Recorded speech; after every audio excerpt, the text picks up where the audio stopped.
ಒಂಥರ ಬೇರೆ type cinema ಅದು ಪವನ್ ಒಡೆಯರ್ದು ಒಂದು ಬ್ಯೂಟಿಫುಲ್ ಸಿನಿಮಾ ಅದು ಒಂದು. ಆ್ಯಂಡ್ ರಾಮ್ ಚರಣ್ದು ಒಂದು ಸ್ಪೆಷಲ್ ಅಪಿಯರೆನ್ಸ್ ಮಾಡ್ತಾ ಇದ್ದೀನಿ. ಜೈಲರ್ದು ಗೊತ್ತು ನರಸಿಂಹನ್ ಕ್ಯಾರೆಕ್ಟರ್ನ, ಅದು ಜೈಲರ್ 2 ಹೆಂಗೆ ತೋರಿಸ್ತಾ ಇದ್ರೆ ಗೊತ್ತಿಲ್ಲ. ಅರೆ ಹಾಂ, ಅದು ಬಿಟ್ಟರೆ ಇನ್ನು ನೆಕ್ಸ್ಟು ಎ ಫಾರ್ ಆನಂದ್, ಆಮೇಲೆ ಇನ್ನೊಂದು ಲವ್ ಸ್ಟೋರಿ ಒಪ್ಕೊಂಡಿದ್ದೀನಿ, ಒಂದು ವಿಭಿನ್ನವಾದ love story, full comedy with family, ಪಕ್ಕಾ ಫ್ಯಾಮಿಲಿ ಎಮೋಷನ್. ಭೈರವನ ಕೊನೆ ಪಾಠನೂ ಇದೆ, ಅದು ಬೇರೆ ಅದಿದೆ. ಸೊ ಅದು ಬಿಟ್ಟರೆ ಇನ್ನೇನು. ಆಮೇಲೆ ಇದು ಗೀತಾ ಸರ್, ಎಲ್ಲ ವಿಡಿಯೋಸ್ಗಳು ನಾವು ನೋಡ್ತಾ ಇರ್ತೀವಿ. ಗೀತಾ ಮೇಡಮ್ನ ನೀವು ಒಂದು ಪುಟ್ಟ ಮಗು ಥರ ಪ್ಯಾಂಪರ್ ಮಾಡ್ತೀರಾ ಸರ್, ಯಾಕಂದ್ರೆ ಎಲ್ಲ ಕಡೆ ಅಬ್ಸರ್ವ್ ಮಾಡ್ತಾರೆ. ಮೆಟ್ಲು ಇಳಿಬೇಕಾದ್ರೂ ಅವ್ರು ಕೈ ಹಿಡ್ಕೊಂಡು ಹೋಗ್ತೀರಾ. ಅದು ನೀವು ಅಷ್ಟು ಗೀತಾ ಮೇಡಮ್ ಲಕ್ಕಿ ಅನ್ಸುತ್ತೆ ಸರ್, ಯಾಕಂದ್ರೆ ನೀವು ಅಷ್ಟು ಏನು ನಮಗೂ ಅವ್ರು ಅಷ್ಟೇ ಸಪೋರ್ಟ್ ಮಾಡ್ತಾರೆ. ಯಾಕಂದ್ರೆ ನಮಗೂ ಅವರು ನಮ್ಮನ್ನ ಮಗನ ಥರ ನೋಡ್ಕೋತಾರೆ, ಒಂದು ಫ್ರೆಂಡ್ ಥರ ನೋಡ್ಕೋತಾರೆ, ಹಸ್ಬೆಂಡ್ ಥರ ನೋಡ್ಕೋತಾರೆ.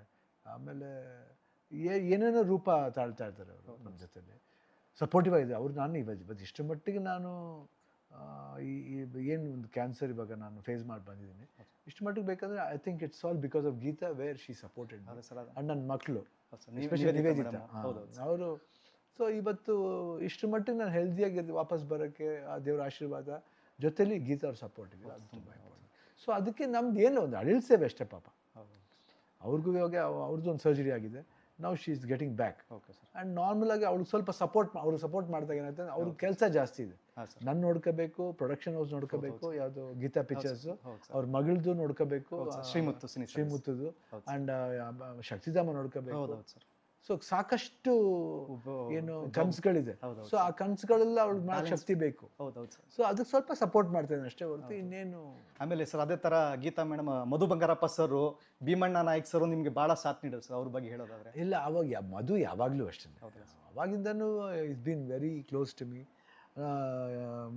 ಬಿಫೋರ್ ಅವನು ಎಲೆಕ್ಷನ್ ನಿಂತ್ಕೊಳ್ಳೋಕೆ ಮುಂಚೆ, ಅವನ್ನ ಆಕಾಶ್ ಆಡಿಯೋ ಸ್ಟಾರ್ಟ್ ಮಾಡಿದಾಗಿಂದ, ಪುರುಷೋತ್ತಮ ಪ್ರೊಡ್ಯೂಸ್ ಮಾಡಿದಾಗಿಂದ ನನಗೆ ಒಬ್ಬ ನಾನು ಬ್ರದರ್ನ ಥರ ಟ್ರೀಟ್ ಮಾಡ್ತಿರಲಿಲ್ಲ, ಒಬ್ಬ ಸ್ನೇಹಿತನ ಥರ ಟ್ರೀಟ್ ಮಾಡ್ತೀನಿ.